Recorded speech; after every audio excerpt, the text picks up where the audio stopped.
Hello and welcome back to the episode of Kickpoint Tour Issue. Happy Monday, everyone. We are back. Sorry for the 8-week delay. We've been on holiday and been very busy, but every Monday Tour Issue will be back. And I want to welcome a brand new face this week. Joe's taking a very well-earned rest for the next few weeks at least. So we're welcoming for the very first time Barry Plummer. Baz, hello, firstly. Welcome to the show. Introduce yourself to everybody. Hello, why have we wheeled you in? Who are you and why are you important? Because you are. Well, I'm the golf instruction guy at Golf Monthly, but I suppose also the a little bit of the betting guy as well. I've done betting content for the last 5-6 years, covering the PGA Tour, DP World Tour, obviously the majors and a little bit of LPGA as well. And yeah, I mean, hopefully coming in and offering some insight into last week's events and what we've got coming up. And trying to fill some pretty big shoes left by Joe Ferguson. Well, that's it. And firstly on that, on your betting stuff, and I feel really bad about this because you work with a few other guys here at Golf Monthly to put out a betting column every month. I think there was a run last year where you guys were correct. I don't know, 5 out of 6 weeks. Correct me on all the actual stats, but you had a really good run of correct calls that I didn't even read or look at. So lost out on a lot of money. What was that? End of last year? Yeah, the run's actually continuing, Dan. We're still in a pretty hot run of form. Our colleague Elliot picked the winner last week when Patrick Reed got over the line, and we were close again this week with a few of our shouts. So it's well worth checking out the column each week that goes out on a Monday. But yeah, I mean, last year I think we got close to about 18 or 19 winners in total. So there's definitely a lot of expertise across the team. And I'd like to say that I chipped in with the bulk of the winners, but I didn't actually. So it's come on, I'm trying to big you up, man. I'm trying to make you like very the much oracle for everyone effort to listen to. Yeah, I mean, I'm hoping I've got some hot takes for you this week, and we can hopefully point you in the right direction of who to look at if you're looking at placing a bet on the Phoenix Open or the Qatar Masters. Exactly. So Baz joining us pretty regularly on a Monday. Joe's going nowhere, don't worry, though he's on holiday this week. The Gear Show continues on a Friday. He'll be there for that, and he'll be hopping into Tour Issue as and when, and there's some great credentials for you. And Baz, we're still an equipment podcast, importantly, so we've got all the equipment news that's come out this week from our various winners. I think that's enough housekeeping taken care of for this week. So let's get cracking. Biggest story of the week, but probably, forgive me, Justin, the most boring story of the week, or at least the most boring golf tournament going on around the world this week, was Justin Rose's win at the Farmers. He's now jumped up to 3rd in the world rankings, Baz. His 13th PGA Tour win, his largest margin of victory, wire-to-wire winner, age 45. The only reason this wasn't boring for me, and feel free to disagree with me here, is that it was Justin Rose, and I like watching Justin Rose play good golf, and he did that. So it was fun, but it wasn't the most exciting product on the planet, was it? Yeah, I think we both agree that Justin Rose is arguably the most universally loved golfer on the planet, and I think. He's those stats that you reeled off there sort of speak for themselves. The record breaker, he's playing some of his best golf at the moment, and it doesn't seem to be slowing down. I mean, after seeing him get close at the Masters last year, while I was so happy for Rory, I was also very sad for Rosie, because he deserves to wear a green jacket for his career. He's criminally underrated, and I think that. I think if he carries on this year, he's got a chance of potentially, claiming another major again. But just to sort of go into a little bit of his performance at Torrey Pines and just talking about some of the numbers that he produced, which show and sort of exemplify the reason that he won by that record margin, is, his strokes gained approach numbers were just insane. He's gaining 2 strokes on the field, and he's now up to gaining 1.5 strokes in 2026. So he's started the year on fire. He's an absolute flusher, and he's not typically the longest, but actually he's still gaining yards even at the ripe old age of 45. He was hitting these 180 mile an hour ball speed, 1 yard draw ropes onto these, fairly tight fairways. And I was just in awe of him. Like, this man's 45 years old, which I know isn't that old in the grand scheme of, existence, but in the grand scheme of professional golf, it is. He still hits it a long way. To your point, he's landing it the greens aren't huge there. Some of them are bigger, but you're landing in these tiny landing areas. The one that stood out for me, Baz, yesterday, I'll confess I didn't watch a heck of a lot of the golf this weekend, but I did watch, they talk about it on commentary, one of the par threes early on. I want to say it was I don't even know, I'm not going to pretend like I knew, but he clubbed down, hit a little drawing 9-iron in there that sort of skirted up the hill with the draw spin, went in nice and close, and he made a birdie. And they were saying on the commentary, it's his experience and his ball striking, to your point, how much of a flusher he is, that he can do stuff like that. And that exemplified the whole week for him, didn't it? Yeah, and as a previous champion there as well, and somebody who's had numerous decent finishes there, and at some good correlating courses, which I apologize if I bore you on this later on, but that's sort of my thing, is that the whole correlation between one course and another and how that can point us in the right direction when having a look for, who's going to potentially play well the following week. But, there were signs. There were signs that the courses that he played last year were pointing towards him playing well again this week. I must admit, I didn't tip him this week, but I was, again, easy to say after the fact, but I was close on him. I'm not claiming that, but I went Hideki in the end, and again had a great tournament. Unfortunately, Hideki Matsuyama can't putt, and if he could, he'd win every week.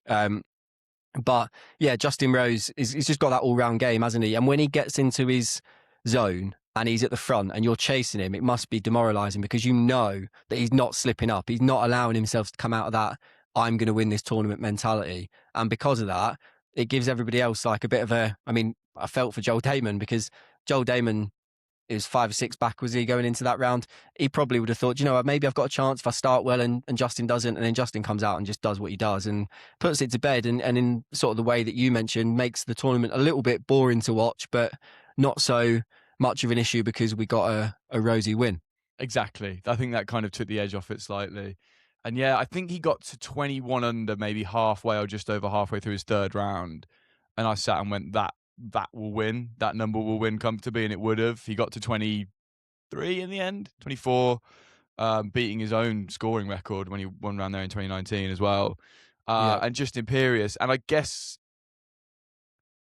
I'm trying to think macro here, Baz, and think bigger, because early win in the season is great. Gets your season underway nicely. He had a nice win in the playoffs last year. What's the goal for Justin Rose, do we think, now? Because he's clearly just locked in, so committed to his game and his profession and being the ultimate professional that he is. They were saying on Sky Sports late last night after his interview, after his trophy presentation, one more major. Do we realistically think that's on the cards for him? And where do you think that might come?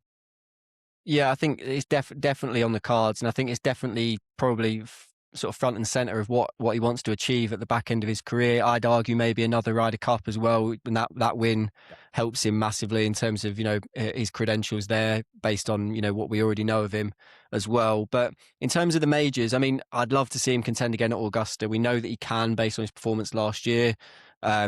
It's a tough place to go and follow up year after year, but there's their chance there, definitely. I think the last sort of 2 majors of the season, the US Open and the Open Championship, are going to be where we see Justin Rose really contend. We'll talk about this a little bit more later when we get onto the DP World Tour stuff, but I think there's 2 players that have shown already at the start of the year that they have potentially the credentials to go and win a tournament like the US Open.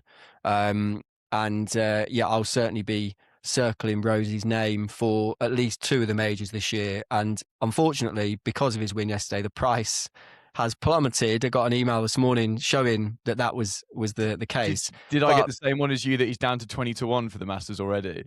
Yeah, which doesn't scream value, if I'm honest. And if you'd have said to me last week, do you want Rosie at 20-1 for the Masters? I'd have said, no, thank you.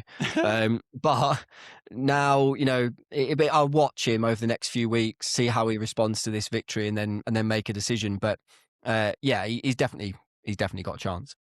Love it. I love watching Justin Rose do well. I think I love him. If you've ever been to Northants Golf Club, there is a shrine to him. Though he's not dead, there is the Justin Rose room. You were there. You've been there with us. Yeah, we've done a podcast in there. We had a meeting afterward.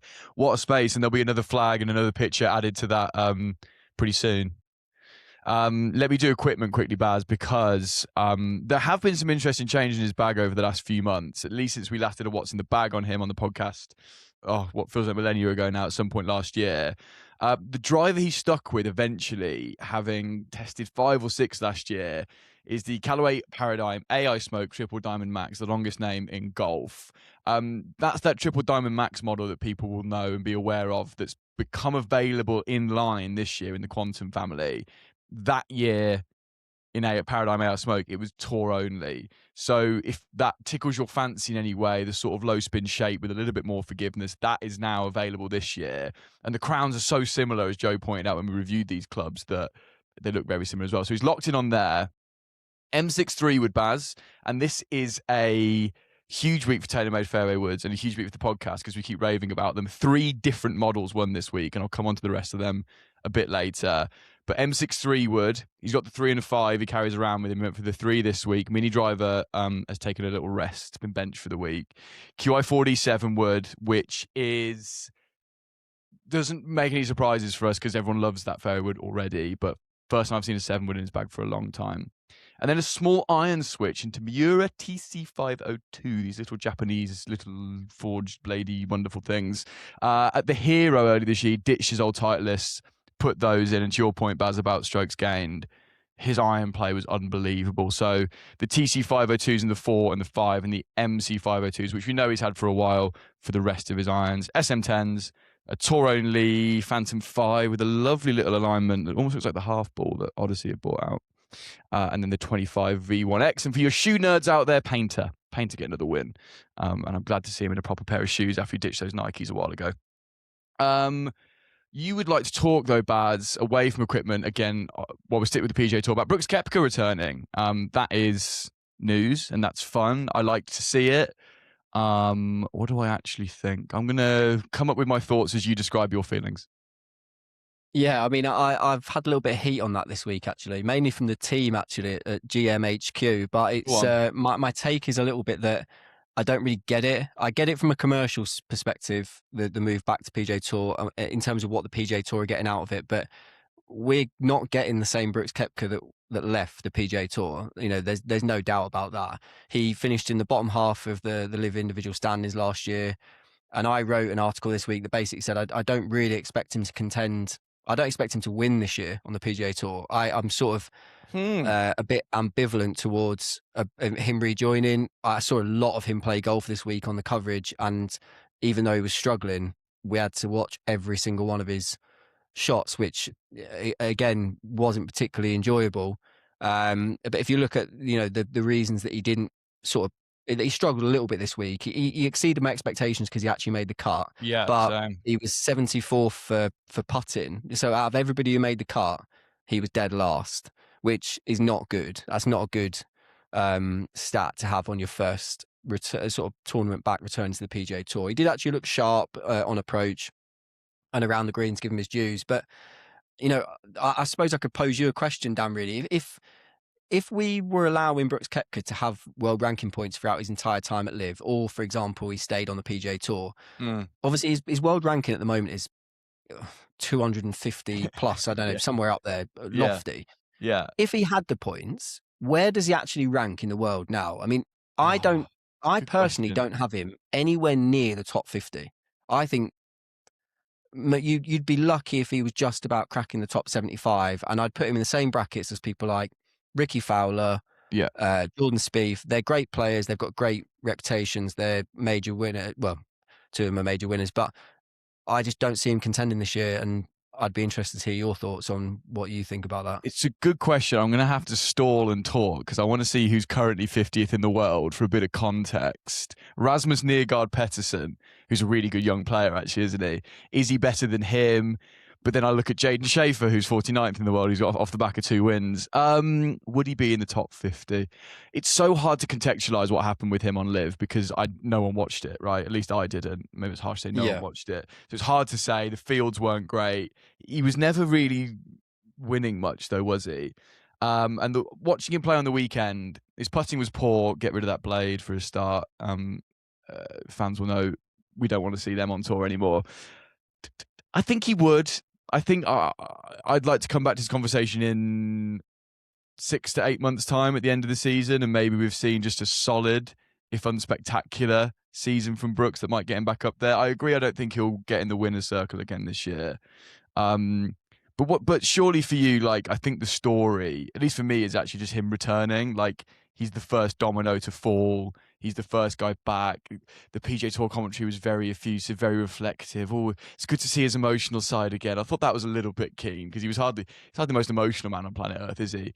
But it did give me a sense that the PGA Tour was relieved to have him back. The fans seem relieved to have him back. I don't know why. Do you know what I mean? Though I don't really know why. I'm not. I can't say why. That was just the feeling for the week. I'm not anti Brooks Koepka. Like, I think a Brooks Koepka playing at sort of the peak of his powers or close to is fantastic for the game of golf. I think he's a great character. I actually wish him well, and I hope he does well. And he might make us both look foolish this week by going out and winning in Phoenix, which is very unlikely. But he's the sort of player that can do that. But I think if this was Bryson or John Rahm coming back from Live this week, it would have been fanfare. It would have been, this is monumental. This is the thing that's going to break the back of everything. And, let's really celebrate them coming home. I just felt like it was a bit not that with Brooks, and I think maybe for good reason. So let's see how things pan out. But yeah, I mean, I always have an early glance at the odds board when they come out for the tournaments on a Monday, looking where I can for value and where people have maybe been mispriced. And I always look for Brooks in whatever event he's playing in, just out of interest. But you could offer me 100-1 this week, and I certainly won't be touching it. Not feeling it. I think I want to see him do well. Maybe once he gets back into his groove. Another player that's returning, not quite yet because he's not allowed though, is Patrick Reed. I'm slightly digressing here, but let's say, for example, he had the same rights as Brooks did because he was a major winner or whatever the dispensation was they allow people to come in. He can't come back in until he served his ban until August this year. So he's going to play on the DP World Tour, and he's won already. Could have won this week. Got himself to a playoff. If it was Reed in Brooks's position and Reed played this week at Torrey, I think we'd both be having a different conversation about his chances of getting back in the winner's circle. Is that fair? 100% agree. I actually think that Patrick Reed has quietly gone about his business recently in a way that is really impressive. He's gone on to the DP World Tour. He's played events. He's had some great finishes in the lead up to his win. He nearly won last time out in Bahrain as well, to go back to back. And that's the second name which sort of got me on the string of potential looks for majors in this season. And I think Patrick Reed has got the pedigree to do that. He was all round in his game was impressive over both events, but I feel like he's got the game that's potentially suited to the US Open this year. And again, I will be looking at some sort of anti-post prices on what that is before things start to get any better for Patrick Reed, see if I can capitalise a little bit there. But I mean, if he carries on playing on the DP World Tour this year, which we know he's going to, he could win 5 times. He's one of the best players on that tour now, if not the best player who's going to play every week on that tour. Yeah. Controversial take. I think I really like Patrick Reed, and I don't know why. I think it's because the tour needs a pantomime villain, which he is, right? He's got some hilarious history. So his wife on Twitter. I think we all like that. I want that. I like a Justin Rose who's a professional and just normal and is a good sponsors man, and he's just a good bloke, right? But I also like a bit of an S-house who can just kind of be a bad bloke, but I like that. And having seen him live a few times at a couple of live events, I saw him at the Masters a couple of years ago. That man's short game is so good. It's so good the way he chips the golf ball that I'm so happy to see him back on tours that I will actually watch. Yeah, short game mastery, absolute wizard with a wedge in his hand. And I think that, it's something which he has got a reputation, and some people have made, their opinions on him based over, his career so far. But I like him as well. And I've sort of changed my tune on that over the years. I think he's good for the game. I think he's definitely been humble in his sort of move back towards playing DP World Tour and hopefully in the future PGA Tour golf. And yeah, he's someone that I'm looking forward to watch over the course of the season to see how he does. Before we move on, Dan, can I give you one more hot take for this year? Please, that's what we're here to do, Baz. I have a bit of a borderline unhealthy obsession with Hao Tong Lee. That's the last name I was expected to come out your mouth, but fine. Yeah, and I'll amuse you for a minute. He will win on the PGA Tour this year. He's started so well this season on the PGA Tour. Really impressive. What have his finishes been so far? Because I've seen he's made the cut both times, right? Yeah, he made the cut in Hawaii, and it was T55, which fine. First tournament out of the year on the PGA Tour. Make a cut, yeah, get a check, get out of there. Open with a 66, which was impressive. But then he's gone T8 at the American Express and T11 at the Farmers. And both times has looked like he's had a chance to really sort of push himself a little bit further up the leaderboard. And because of the style of game he's got, where, he backs himself. He's somebody who's got a lot of confidence in what he can do. He's somebody who can turn up on big boy golf courses and play them well. At the moment he's ranking on the PGA Tour. He's ranking 13th for strokes gained total, 13th stroke gained off the tee, 13th stroke gained approach. So there's that consistency there all the way through. His putting, again, similar as I mentioned to Hideki earlier on, isn't great, and that is sort of holding him back. But you are going to be playing on different greens, different surfaces on the PGA Tour, week in, week out, depending on which swing you're on, that might be slightly different to some of the ones he's played typically on the DP World Tour. And I think as he finds his feet, there will be events this year, especially some of those that don't have your Scotty Schefflers in, that I will be thinking, do you know what, let's have a look at what Hao Tonley's price is, because he's getting up there he's getting up towards the top 10, 15 in events where there are decent fields. So as soon as that field strength weakens slightly, I think he's got a great chance to sort of capture a PGA Tour title. I like that. That take's going to age very well, I think, Baz. And also one of the nice blokes on tour, a really nice guy. Saw it at the Open last year, right? Just very nice, but also can contend in those big events and sort of at least stuck around while Scotty sort of pushed everyone to one side. And also the owner, I'm not sure he's the only one of the cooler groove cleaners you can get that clips to his belt. So you'll see that when he's practicing. That's just a nice thing, isn't it? Right, let's move over to the other side of the pond, much further to Bahrain, where Freddie Schott won the Bahrain. I'm miles off it, Baz. What's it called? Masters Championship. Championship, Yeah. I believe. Yeah. Insert tournament name here. This was a much more entertaining finale because we got a little playoff. I've never seen a professional golfer more nervous in real time than I did Calum Hill. Was that not completely bizarre to you? It was like yip inducing, wasn't it? It was like it gave both of us the yips by proxy. Yeah, someone said on our team call earlier on, it was like a fever dream. It was like it was so odd to watch, and he'd done so well to get himself into contention at that point. The 61 in round 2 was incredible. And with Patrick Reed chasing you down and getting into the playoff, I thought that there was only really one outcome there at the end of it. But that shot into 18 in regulation, he knew that he didn't want to go in the water. He knew he didn't want to end up in that bunker. So he was very conservative and gave himself what looked to be one of the hardest putts I've ever seen. It was ridiculous. Tied it about 20 yards left off the green and then had, the mercy of this massive hump to see, is it going to come back? And obviously it didn't. I wonder whether if he had his chance again, whether he'd decide to be more aggressive on 18 in regulation and say, do you know what, I'm going to give this a go and try and win it.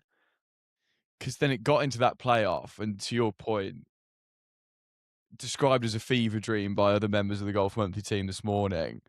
The most feverish part of the fever dream is shanking.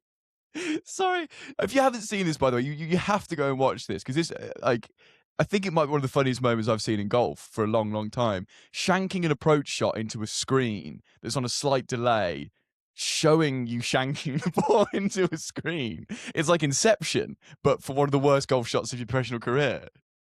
I mean, that shot might haunt Calum Hill for the rest of his career, and I do feel for him, because I mean that was horrendous. But it's funny, isn't it, what pressure does to you in those situations? I mean, it's not like that's his first opportunity to win. He's got 2 DP World Tour wins already, and I had to check this. I'm like, oh, this guy's clearly going for his first ever win.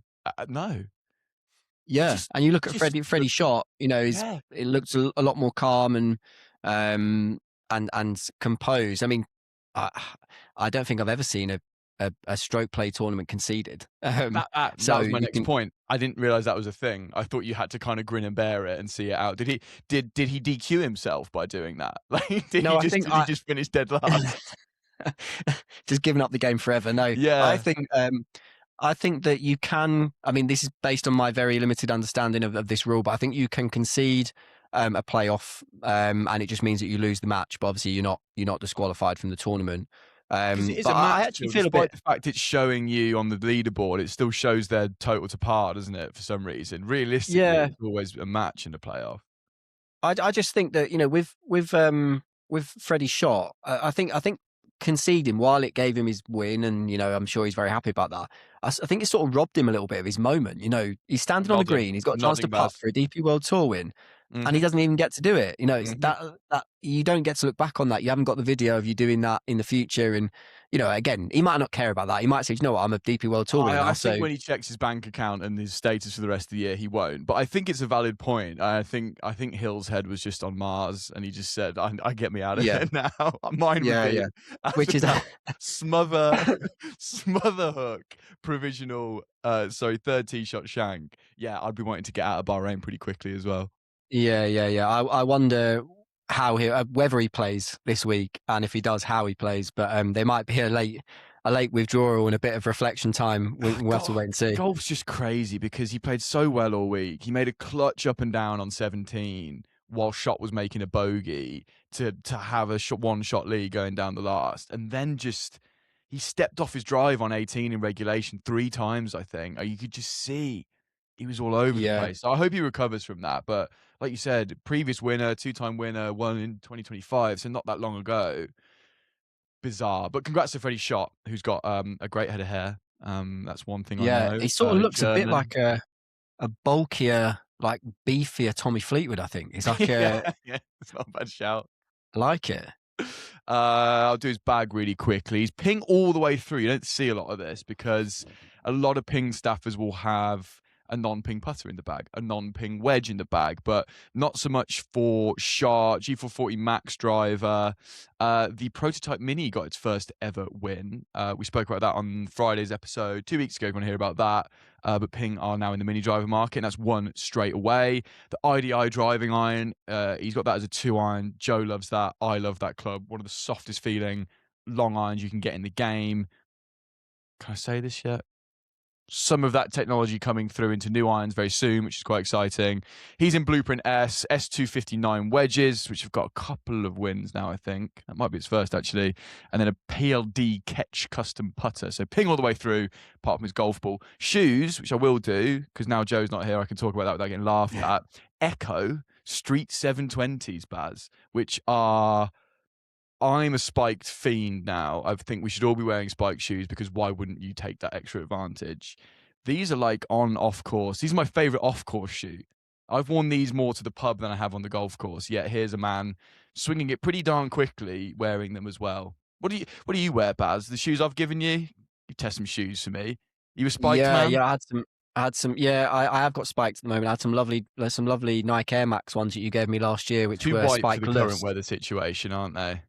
Far too white, and they didn't stay white, unfortunately, for very long. I've now got a pair of Adidas spiked shoes, but I mean, similar to you, outside of golf as well, I'm a bit of a shoe fiend. So if you want shoe chat done, I'm all for it. You can. This could now be a shoe forum. That's good. That's what I like to hear. Well done, Freddie Schott. We'll see hopefully more of him. Always going to see European winning as well. Let's move now back to the States to a very, very, very cold Orlando, which I have experienced before being in Orlando. When it gets cold there, it's effing miserable. And the ladies' event got cut to 3 rounds because of it. But Nelly Korda winning, Baz. She somehow went winless last year, completely beyond anyone's sort of scope of possibility, really. But good for her getting that win in early doors this year, and with the driver switch, most importantly. She's gone from QI10 Max, so another one who didn't switch to QI35, into the core model of QI4D.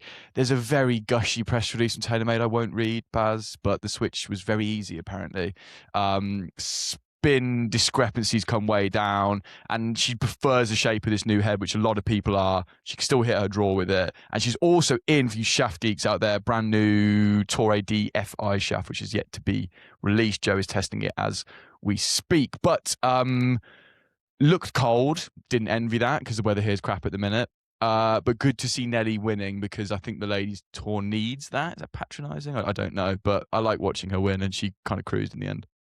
Yeah, I mean, when she's playing her best golf, there are very few players on the planet who I prefer to watch more than Nelly Korda when she's really on her game. And I think, obviously it was 54 holes, the weather shortened it. 64 was impressive to close out. But there are also some other players on that leaderboard who it was very good to see sort of back playing some really good golf, and some that have been sort of playing great golf for a while. I mean, Lottie Woad is going to be some player as she sort of goes through her career. And, I think that there's definitely a cue to look at her for majors this year. Rose Zhang, nice to see her name back on the leaderboard again. And yeah, I mean, a good way to kick off the LPGA Tour this season, even if it was a reduced whole event. I think that there's plenty of top talent on that tour to keep them, going strongly through the season, and Nelly Korda sort of leading the way for them is always a good thing, I think. It's good for the tour. And then for you gear nerds out there, just keep an eye on her bag, because we've seen Scotty go back to QI10 already. So it's fine. That's fine. QI40 is a good product, but it's just interesting. I think she'll stick with it. Right then, Baz, let's look ahead to next week then. What have we got? Actually, I think that this run up now from this week, maybe even from last week, but this run of golf up to the Masters is my favourite time of year. I don't know about you, but we've got the Waste Management to come. We've got the AT&T at Pebble Beach. We get to go and watch the players. Like, you take your summer golf, take your Open, and put it to one side. I like February to April. Is that fair? I'll 100% agree with you, Dan, because not only have you got the Masters still in the distance that you can look forward to, it's not gone yet. You've also got some unreal tournaments at some fantastic golf courses. And this is a good time of year as well to sort of start working out your plans for major season in terms of who you like and who you don't in terms of your predictions. There's so much data that you can gather across this period. And apologies if I'm sort of going into geek mode a little bit with this, but, while they're great to watch, they're also really great lessons as well. And for people that are trying to work out what's going to happen at Augusta in April, pay attention over the next few weeks, because while there's not always lots of correlation in terms of courses, some of this form is really important, and there's definitely evidence to suggest that form helps as you move into major season. And you make a good point about the Masters being at the end of this. It's like, this is all foreplay leading up to the full thing, isn't it? You've always got that at the end of the road. This is all just the fun beforehand, and it's some of the best courses in the world in nice weather. Yeah, absolutely. And, we're probably in territory of seeing Scotty win twice, 3 times more before the Masters based on how he started the year.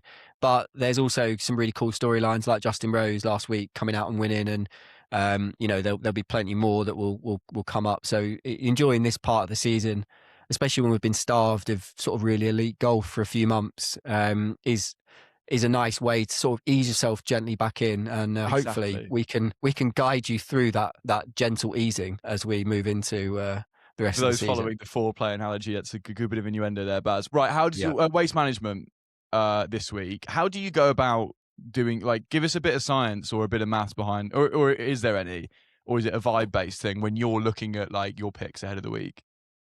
Well, obviously, going to be obvious to everybody, but Scotty Scheffler is going to be a hard man to beat this week. Is there any value on him anymore, though? No, and I don't bet on Scotty, even if even if it seems really obvious he's going to win. I can't bring myself to do it. The prices are no value, and I don't particularly enjoy watching him win. Although he's sort of the main man in men's professional golf, like you earlier on, I sort of prefer that little bit of an edge and that little bit of showmanship. And while you could argue that his dominance is similar in part to part of what Tiger did, Tiger had that edge to him, which made him, I think, a little bit more of a superstar. And while Scheffler certainly is a superstar in terms of his golfing ability, I don't enjoy watching him win golf events by 7 in the same way I might have done Justin Rose yesterday. But then if you look at this week, the Phoenix Open, unfortunately, I can't really bring you much news that's to the contrary, because Scotty's won it twice and come third in the last 4. So he's won on his last start as well. In all of the stats that I'm going to mention, they're important for this week, he ranks first. So, it's one of those where if you're looking for a banker, then, it's probably not a bad place to start. But for me, I like looking down certain correlating course stats. I like looking at certain profiles for winners that have ticked boxes over the last few years when they've won at TPC Scottsdale. So strokes gained approach, it's a ball striker's paradise, par 4 scoring, really good scrambling numbers. And then looking at course correlation events like CJ Cup, Byron Nelson, Bay Hill to an extent. Again, bad news for everybody that Scotty has won both of those events twice, in fact, at the Arnold Palmer. So you can see why that's the case, that he's probably going to do well again this week. But this is it's turned in the last few years into a bit of a sprint, like a bit of a birdie fest. Yeah. 19 under, 24 under in sort of most of the last sort of 4 or 5 years. So we could be looking at another event this year where you've got to go and make a hatful of birdies to contend and win. It's a shame then, isn't it, for your first appearance, Baz, that you can't come out with a hot take. All you're saying is Scotty Scheffler will win. Well, and that's fine if that's the case, Baz. Have we got anything? Have we got anything saucier to go with here? It is a shame. As I said before, I'm not going to be betting on Scotty Scheffler this week, and these sort of takes aren't necessarily 100% linked to a betting perspective. But in terms of who I think will, outside of Scotty Scheffler, who I think will win this week, will come from one of 4 names. One of them is Hao Tong-Lee, obviously, because I've just mentioned that. I'm all in. I'm going to die on that hill. The other 3, I think Maverick McNeely, Sahith Theegala, and Hideki Matsuyama are 3 names that are interesting to watch this week. Hideki, I've already spoken about a little bit. He's really struggling with a putter, but he's one of the best ball strikers on the planet and has been for a long time. He's got a great short game. And he always turns up with a win at the start of the season, right? So he got one, didn't he, just before Christmas at the Hero World Challenge? How much you read into that, I call it the Hero World Chuck Up. I'm having none of it, but yeah, anyway. Yeah. So I'm not counting that as his win, but he always comes in with a win at the start of the season. He's played well in the first sort of couple of events. He always turns up every now and then with a solid putting performance where it looks like he can't miss, which is why it's such a mystery then why you look at him in other tournaments and he ranks in the bottom 10 of strokes gained putting. So I think Hideki, if he putts well, is going to be a real danger to Scotty this week, especially as he's won this tournament twice in the past. Maverick McNeely has got great form, the waste management. He was really good at Torrey Pines. He's a great putter. And he could have contended in his first sort of tournament of the year as well in Hawaii if it wasn't for one poor round. And I'm a big Sahith Theegala fan. He's been building into the season so far. He's been looking really sharp, loads better than last season where he really struggled. And although it's still a bit turbulent, he was first for strokes gained around the green in round 2 at Torrey Pines and then 71st in round 3 for the same measure. So, there is still some inconsistency, but I think on a course which he likes, an event where he's got a 3rd and a 5th place finish in his last 4 starts, he could be the value pick of the week. So Sahith Theegala maybe is the one to side with outside of Scotty. Lovely. Some scientific and vibes-based analysis. That's the perfect kind, in my opinion. On Scotty, really briefly, I can't decide whether, to your point, I don't like watching him win by a load of shots because it's boring, or I need to sit and appreciate the fact we're watching like Tiger levels of dominance and that we're all going to get nostalgic about this in 15 years' time when he's not playing anymore or his back broke or whatever. I don't know where I net out. Some days I'm like, oh God, this is dull. It's not good for the tour. Some days I'm like, guys, can we just sit and watch a really good golfer play really good golf and enjoy it? Like, isn't that what it's all about? I flip-flop completely on this. Yeah, I think he's sort of missing a bit of a rivalry. McIlroy is obviously, the closest player to him at the moment, and when they both play in the same tournaments, that's always an interesting narrative. But with there being the split and having the absence of Rahm and Bryson, and the field could be stronger. And if the field is stronger and he was dominating in the way he is, I think there would be a little bit more appreciation on that side from my angle. But I mean, I'm not in any way taking away his achievements, because he is a phenomenal golfer and a generational talent, obviously, as we know. But when I'm watching golf, I want to be able to see storylines develop over time. I don't want to, like yesterday, how many people would have sat and watched the whole round of Justin Rose seeing out a victory by 6 or 7, and how many would have turned it off and gone to bed early thinking, I know what's going to happen here. When you have Scotty in the field, that happens a lot, and for me, that's not always a great thing for the game of golf. That's not Scotty's fault. It's everyone else needs to step up. But without that strength of field, that's difficult. It's a really good point, actually, about the rivalry thing. Almost like it's there every now and again, and that's box office, but it's not there enough, perhaps. And he's just going to go and win again this week, isn't he? But hey, maybe one of your picks comes out of nowhere. That'd be fun. Where are we in Europe, or on the DP, excuse me, this week? We're in Qatar for the Qatar Masters. Wonderful. See, Masters, Championship, place name, tournament sort of thing. Cool. Exactly. Who's going to win confusion. I'm quite high on Daniel Hillier. I have been for most of the start of this season. He's been really good. Probably the most consistent player on the DP World Tour. He's great tee to green. He's got a bit of distance in him as well, although he's not the longest. He's the sort of the profile winner. I think he ticks a lot of boxes for this event. Outside of that, I sneaky like Sam Bairstow. What I haven't seen the prices yet, but what I'm sure will be a big price. You need a bit of like Linksy form to be able to play well at the Qatar Masters. It's going to be windy, and it's quite exposed. So Sam Bairstow ticks those boxes for me, and without boring everyone again with lots of different stats, I think if you can find a player that putts well on Paspalum greens, which they were Paspalum greens in Bahrain last week, so look at the putting numbers from that. That's important, but also having a lot of distance off the tee is important, and being able to get those tee to green numbers up. I think a good places to start in your search for a winner in Qatar. Wonderful. And your column, or the Golf Monthly betting column, will that be out by now? Can I link that? It comes out. They come out every Monday. They'll be out GMT 5:30 ish in this evening.